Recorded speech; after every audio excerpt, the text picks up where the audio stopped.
Hello everyone, welcome to Tasty Dish by Sethu Palaniappan.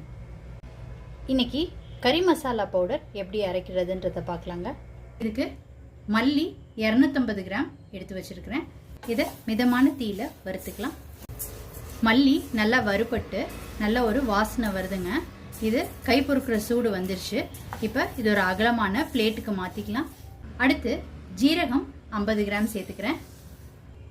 சோம்பு 50 gram சேர்த்துக்கிறேன். சோம்பு சீரகமும் நல்லா வறுபட்டுருச்சு. இதை பிளேட்டுக்கு மாற்றிக்கலாம். அடுத்து மிளகு 25 கிராம். மிளகு நல்லா வறுபட்டுருச்சு. பிளேட்டுக்கு மாற்றிக்கலாம்.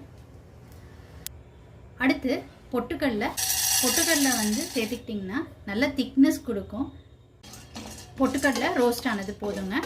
இதையும் பிளேட்டுக்கு மாற்றிக்கலாம். அடுத்து இதில் பட்டை சேர்த்துக்கிறேன்.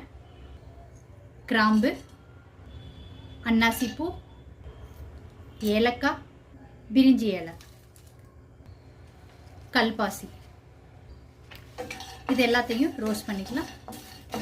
இப்போ இதை பிளேட்டுக்கு மாற்றி ஆற வச்சுக்கலாம். இப்போ அடுப்பை ஸ்விட்ச் ஆஃப் பண்ணிவிட்டு 1.5 ஸ்பூன் கசகசா சேர்த்துக்கிறேங்க. அந்த சூட்டுக்கே அது நல்லா பொரிஞ்சிடும். நல்லெண்ணெய், இதில் 100 கிராம் மிளகாய் சேர்த்துக்கிறேங்க.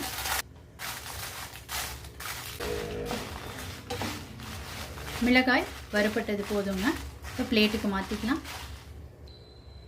இதே எண்ணெயில் நான் 25 கிராம் காஷ்மீரி ரெட் சில்லி எடுத்துக்கிறேங்க கலருக்காக. இது ஆப்ஷனல், நீங்கள் விருப்பப்பட்டால் சேர்த்துக்கோங்க. இப்போ இதையும் பிளேட்டுக்கு மாற்றிக்கலாங்க. எல்லா பொருட்களும் வறுத்தாச்சுங்க. இது நல்லா ஆறட்டும். ஆறுனதுக்கப்புறம் அரைச்சிக்கலாம்.